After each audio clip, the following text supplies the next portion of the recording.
Good morning. I want to talk to you about the secret of life.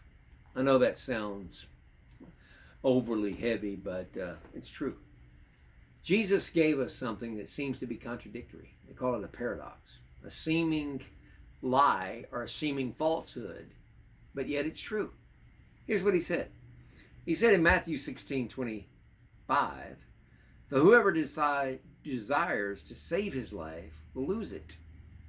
And whoever loses his life for my sake will find it." Now, if you go through history, what you're going to find out is people have had different ideas about what is a good life. You had the Greeks starting out with their philosophers, and they said, well, hedonism is the way to go. Pleasure, no pain. That's all you want. I don't care what it costs. I don't care what it takes. You don't care what other people do. You just want to get all the pleasure you can get and avoid the pain. Why? Because some of them said this life is all there is. Others said, well, there are some gods we have to give an account to. And they said something kind of funny. Well, those gods are smart enough not to take account of the human race because we're always disappointing. That was also another philosophy they were trying to throw out there. But nevertheless, when you think about all of these people that have gone through the years and have said what they think a worthwhile life is, it's amazing. Those Greeks, they pursued that. All fun, no pain. They were empty. At the end of the day, they said, we're still not satisfied. It's amazing, isn't it? And then you have somebody like John Stuart Mill, a great philosopher, and he says, well, you can't just have fun yourself without giving something back, because if you didn't have society, you couldn't go eat nice places. You couldn't go do nice things without people out there doing the work and stuff. So you have to give back to society. So some people feel like that. I want to get all the pleasure I can get, but I still want to give something back. But it's not about Christ. It's not about what they were born to do. It's not about the secret to a happy life. It's amazing. Psychiatrists and psychologists tell us the more you concentrate on yourself, the more alienated you become, and the more you lean toward insanity. What is insanity? It's an incorrect perception of the way things really are. God made you to interact with people. He made you to serve Him. He made you to serve others. And He said, after washing feet, do likewise.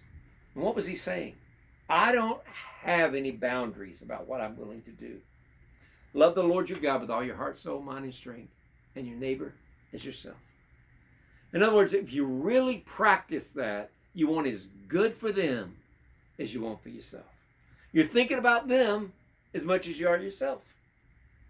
That's the secret to a happy life. The secret is that I'm willing to do this. But we find a problem. You know why? We're all born into this world selfish. I had a little kid in a nursery years ago. I was staring at these two little boys, and they were about 3 years old. And one of them had a truck. The other one had a truck. The one with the truck, he walks up to him, and I thought he was going to give him his truck. You know what he did? He conked him on the head, and the little boy started crying. And he took his truck, and then he had 2 trucks. That's human nature.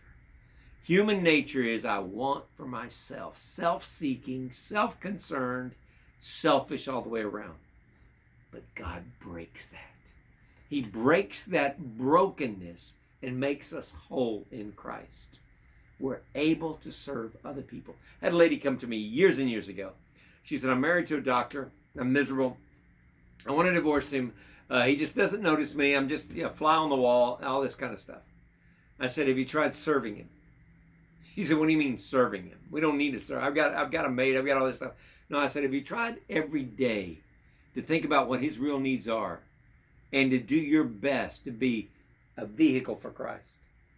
She said, I never really thought about it. How do I do that? I said, well, you got to die to what you want. And you got to live to what Christ wants. And when you get dead and you get surrendered, He'll be a vehicle to love through you. She came back to see me. She wasn't a member of our church. She heard us on the radio. She came back to see me a couple of years later. She said, you know what? I'm about the happiest I've ever been. It worked. When I forgot my own needs and died to them, I lived to Him. I found I was the happiest I ever was, because then I was what God had intended me to be. God bless you. I hope you have a great day. And if this has blessed you, you pass it on.